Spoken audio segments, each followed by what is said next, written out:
You are watching TV Next. നമ്മുടെ നിംസിന്റെ ധാരാളം പ്രവർത്തനങ്ങൾ നമ്മുടെ തിരുവനന്തപുരം ജില്ലയിലെ കേരളത്തെ ഉടനീളം നടത്തുകയാണ് തമിഴ്നാട്ടിലോടൊപ്പം.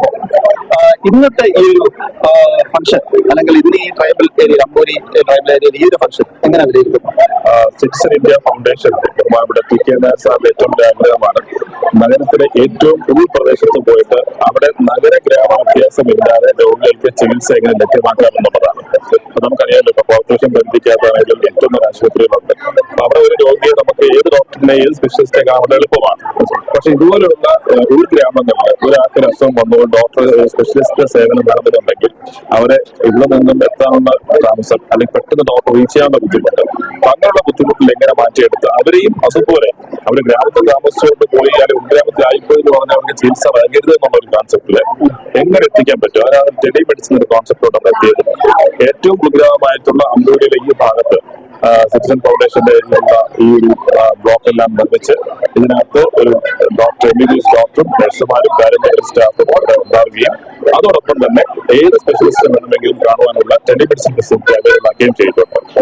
അതുപോലെ തന്നെയാണ് നമുക്ക് ഈ പറയുന്ന ശിശുക്ഷേമത്തിന് വേണ്ടിയിട്ട് നവജാത ശിശുവിന്റെ സംരക്ഷണം, അവരുടെ ഡെവലപ്മെന്റ് തെറാപ്പി, ഓട്ടിസം പോലെയുള്ള സ്പീച്ച് തെറാപ്പി ആയിട്ടുള്ള തെറാപ്പികൾ, അങ്ങനെയുള്ളവർക്കെല്ലാം പ്രശസ്തരായിട്ടുള്ള തെറാപ്പിസ്റ്റിനെ എല്ലാ പീരിയോഡിക്കൽ ടൈമും കൊണ്ടുവന്ന് ഇവിടുത്തെ ചുറ്റുമുള്ള കുഞ്ഞുങ്ങളെ, ആർക്കൊക്കെ കുഞ്ഞുങ്ങൾക്ക് തെറാപ്പി വേണം, ആർക്ക് സ്പീച്ച് തെറാപ്പി വേണം, ആർക്കെല്ലാം ഈ പറയുന്ന ഓക്കുപേഷൻ തെറാപ്പി വേണം, അതെല്ലാം കൊടുക്കുവാനും പീഡിയാട്രിഷ്യന്റെ സേവനം ലഭ്യമാക്കുവാനും എല്ലാ മാസങ്ങളിലും സ്പെഷ്യലിസ്റ്റിന്റെ നേരിട്ടുള്ള സേവനവും അല്ലാത്തവർക്ക് ഈ പറഞ്ഞ ടെലിമെഡിസിൻ വഴി അവർക്കുള്ള ചികിത്സ ലഭിക്കാക്കുക എന്നുള്ളതാണ്.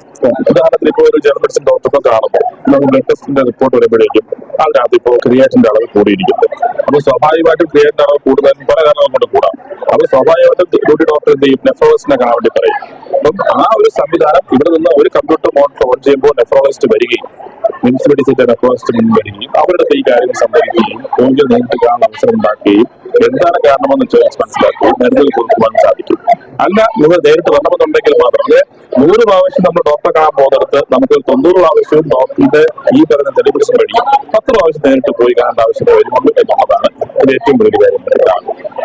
രണ്ടാമത്തെ ഒരു കാര്യം എന്ന് പറഞ്ഞാൽ ഇങ്ങനത്തെയുള്ള സ്ഥലങ്ങളിൽ ഇപ്പൊ സാറ് പറഞ്ഞ പോലെ ട്രെയിൻഡ് ആൾക്കാരുടെ പരിമിതികളുണ്ട്.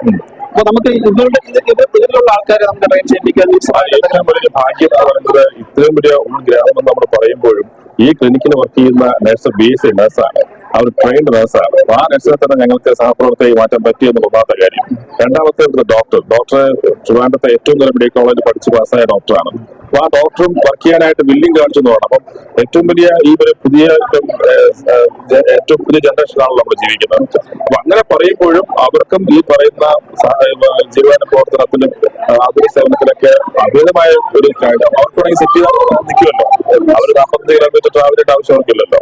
അപ്പൊ അങ്ങനെ ഒരു കൂട്ടായ പ്രവർത്തനത്തിൽ കൂടെ ഇവിടുത്തെ യുവ തലമുറയെ കൂടെ സ്കില്ലിങ്ങിന്റെയും ആരോഗ്യ മേഖലയിൽ കൂടെ അവർക്ക് നൈപുണ്യം വികസിപ്പിക്കാനുള്ള ഭാഗം കൂടി നമ്മൾ കൊടുക്കാറുള്ളതാണ്.